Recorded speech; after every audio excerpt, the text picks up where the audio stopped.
In today's video, I'm going to teach you how to bring an object to the front or send it back in a Microsoft PowerPoint presentation. Whether you're designing slides for a presentation or trying to make your layout more visually appealing, understanding how to layer objects correctly is an essential skill. Let's go through this process step by step. First, open Microsoft PowerPoint on your computer.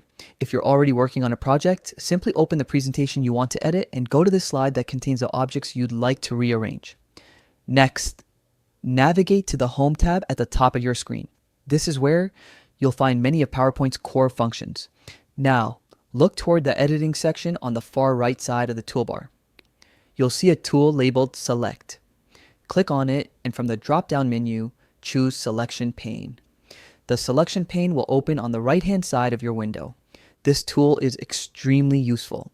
It displays all the objects on your current slide in a list, almost like layers in an image editing program. Here's where you can easily rearrange your objects. To bring an object forward or send it backward, simply click and drag its name up or down in the list.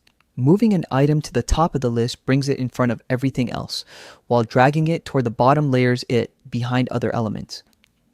This gives you precise control over the stacking order of your design elements and helps you fine-tune your layout.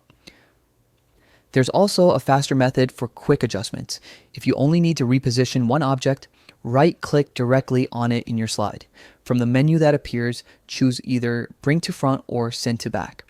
This shortcut is great when you're making small changes without needing to open the selection pane, and that's it. By using these simple techniques, you can easily manage how objects are layered in your PowerPoint presentation, making your slides look clean, organized, and professional.